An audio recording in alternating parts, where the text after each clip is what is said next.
Hi, my name is Marek and today I will be talking about new Anna Von Hausswolff's album Dead Magic.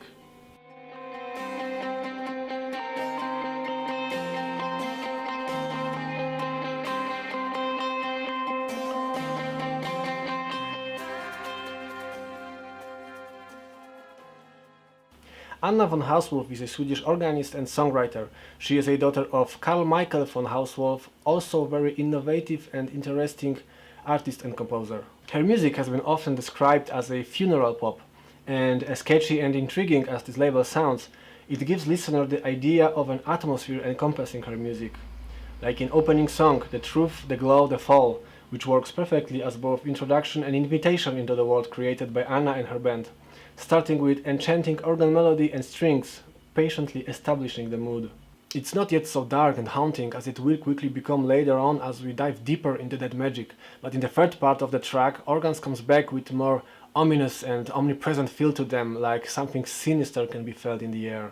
Anna is singing more conventionally and delicately at this moment, which will also shift, showing a wide range of her capabilities, from whispers to shrieks, growls and wailings, and I see her voice as an actual instrument here that she uses very skillfully to build tension. It's like another weapon in her arsenal, together with pipe organs, which are lead instrument and a trademark of her style, and drony ambience, electric guitars, primal drums with a touch of synths, which were designed by Randall Dunn, known from work with drone metal master's son. He took the job of a producer here, bringing fresh perspective into Anna's creative workflow. The mysterious Vanishing of Electra, the lead single from Dead Magic, was made with more classic rock approach, with guitar chords and a lot of percussive instruments in the background and a very theatrical and dramatic vocal performance, which makes it a very engaging listening experience. It is supplemented by a disturbing video directed by Maria Von Hausswolff, Anna's sister, which I will put link to in description below.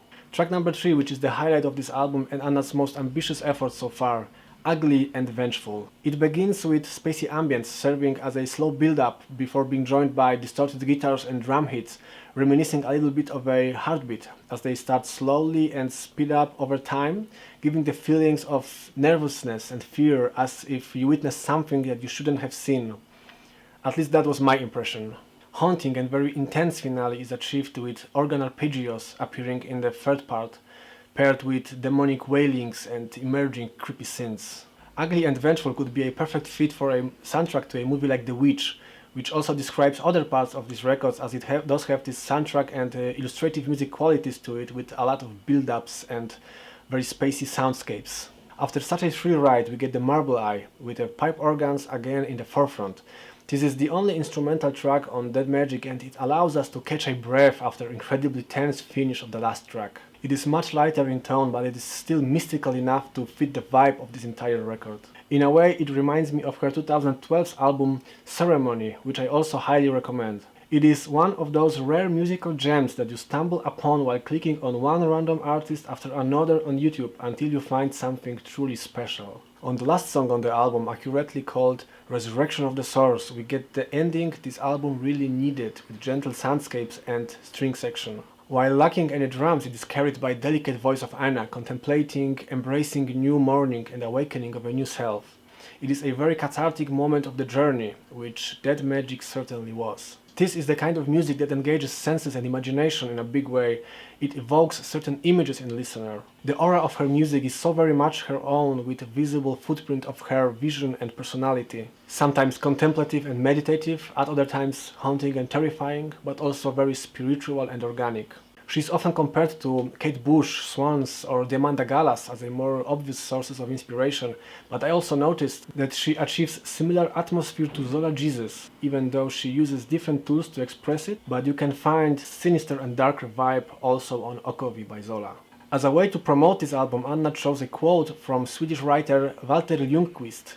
Take the fate of a human being, a thin pathetic line that contours and encircles an infinite and unknown silence. It is in this very silence, in an only imagined and unknown center, that legends are born.